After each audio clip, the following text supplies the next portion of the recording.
దేశంలో మావోయిస్టులను అంతం చేసేందుకు కేంద్ర ప్రభుత్వం నిర్దేశించుకున్న గడువు తర్వాత కూడా మనుగడ సాగించి తమను నిర్మూలించడం సాధ్యం కాదని పాలకులకు సవాల్ విసరాలని మావోయిస్టులు భావిస్తున్నట్లు తెలిసింది. అందుకోసం పార్టీ అగ్రనేతలు కొత్త వ్యూహాలు సిద్ధం చేసినట్లు ఇటీవల లొంగిపోయిన కొందరు కీలక నేతల ద్వారా పోలీసులు తెలుసుకున్నట్లు సమాచారం.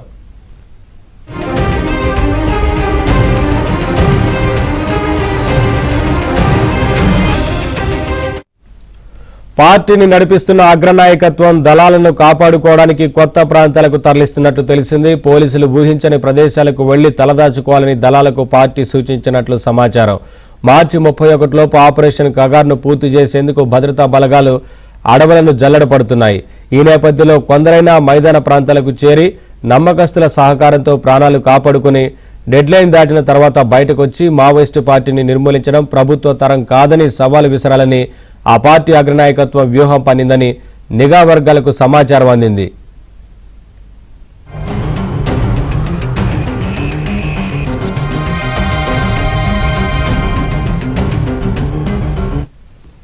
తెలంగాణ, మహారాష్ట్ర, ఛత్తీస్గఢ్, ఒడిశా, జార్ఖండ్ రాష్ట్రాల్లో కొద్దిగా మిగిలిన మావోయిస్టులు సురక్షిత ప్రాంతాలను గుర్తించే పనిలో ఉన్నట్లు తెలిసింది.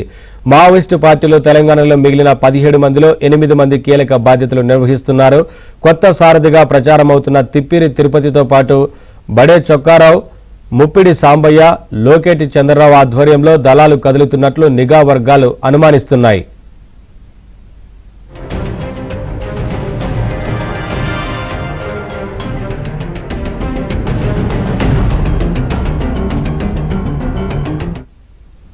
కేంద్ర కమిటీలను మిగిలిన 4 తెలంగాణ వాసులు లొంగుబాటుకు సిద్ధంగా లేరన్న సమాచారం పోలీసులకు అందినట్లు తెలుస్తోంది.